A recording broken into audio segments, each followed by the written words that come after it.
What's going on, YouTube fam? It's your boy Tony 2 times, and we back with another episode of the Baltimore Way, man. Y'all thought I forgot about y'all tonight, didn't it? But yeah, y'all know what I need y'all to do. Be sure to like, comment, share the video. You feel me? Today we're going to take it to Northwest Baltimore, and we're going to talk about an organization called the Rice Organization, multi-million-dollar organization. Let's get right into it. Sometimes in the game, people or organizations get lucky and get a long run and make a lot of money. Whether you are born into the game or connected by your neighborhood or family, it's possible to come up and have a run that sometimes can make you real comfortable. For a set of siblings called the Rice Brothers and their organization, the squad was well known and well connected through the city. Starting their run in the 90s, it would last almost 10 years. Let's rewind back to the prime of the squad. Northwest Baltimore, home of the trappers and hitters. With money to be made, the Rice Brothers figured out a way to get the money and take over the game. Linking with childhood friends and other trappers in the city. In the process, it all started when the brothers started their first trap. Money was coming in good, but it could be better. The brothers got with some close homies and other hustlers and decided they could get more by going to New York and Cali to cop the product, coca smack, bring it back home, and flood the Baltimore streets. But this was not your typical corner boy operation. The Rice Brothers and all their associates were bosses, running their respective neighborhoods and being the plugs. With all the weight, anything you needed, you could get from the organization if you ran across any of his members. With ties to the whole city, it advanced the means to make money. East Baltimore, South Baltimore, West, even Baltimore County. Millions of dollars was being made, and the streets was eating, especially home base, Northwest Baltimore. As time went on, the team knew they was making too much money not to invest and start a few businesses. To clean up the money, of course, buying restaurants and turn them into soul food kitchens, even investing in politics, donating to city officials, and buying properties all over the city. With allegedly none other than famous Baltimore actress Jada Pinkett Smith being co-owner of a few spots and signing for a few houses. It's safe to say the team was plugged in and connected on a whole different kind of money and level. Things were looking bright for the Rice Organization. Everybody eating and running their hoods. But with money and power comes hate and competition. The game has always been whatever you can do, I can do better. And some other teams and trappers wanted their piece of the pie. But the Rice Organization wasn't worried at all. You need money to beef, and the squad had plenty of that on deck.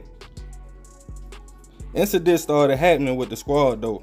On one alleged occasion, at a downtown restaurant owned by the team, a brawl would break out, which left one person hit up and another one poked up. The squad knew to keep getting money, they had to keep a low profile and keep an eye on the competition and ears to the streets.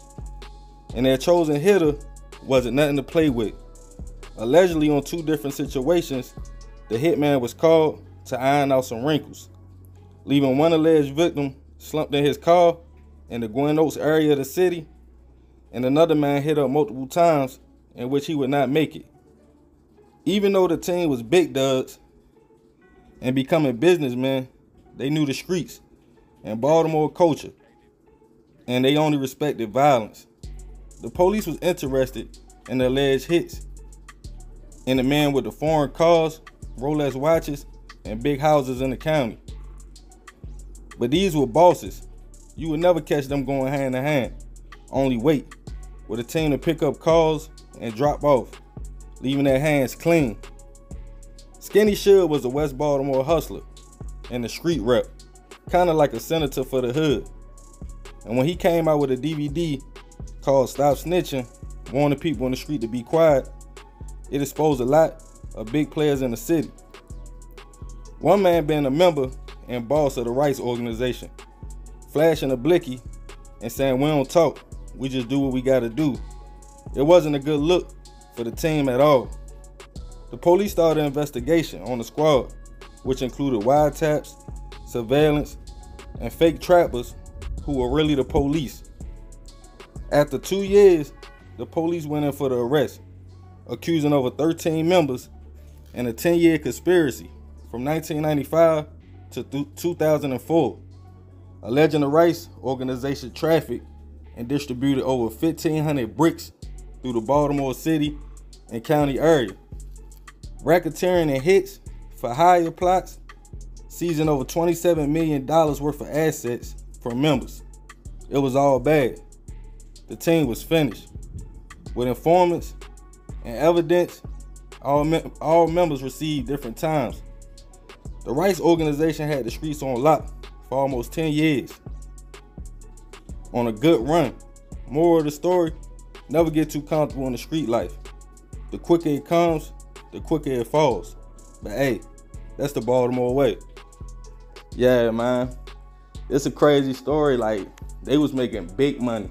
Like, I ain't talking no corner boy stuff. I'm talking about millions of dollars. And like I said, Jada Pinkett, like right around the time I think she did Don't Be a Menace and a few other, Menace to Society. I'm sorry, not Don't Be a Menace. Menace to Society. You feel me? She had co-signed for a few houses. And her name actually got caught up in that. But she cleared it up real quick. She got a lawyer. And they said she made a bad mistake in the beginning of her career. So ain't nothing ever happened to her. But as we all know, she from Baltimore. So you can't separate from who you know.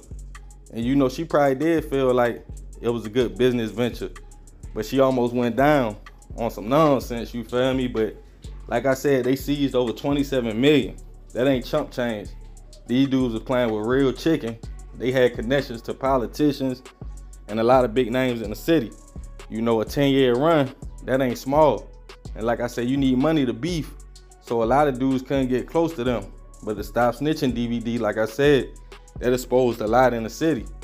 And a lot of people went down behind that DVD, even police that was actually helping the hood out. So yeah, man, free Skinny Suge, you know he incarcerated. I'm not sure if bro home. I know he had got some time, like after the second DVD, because it's 2 parts, I believe. But yeah, crazy though, man, crazy story. I'm gonna actually do a follow-up video about the #1 hitter in the organization, of the Rice organization. So be on the lookout for that. I appreciate the love and support.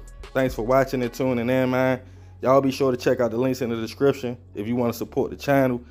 Cash App, Tony2TimesTV. Follow me on IG at _Tony2Times. I'll follow you back. Love, fam. Let me know who y'all want to see next. I'm out.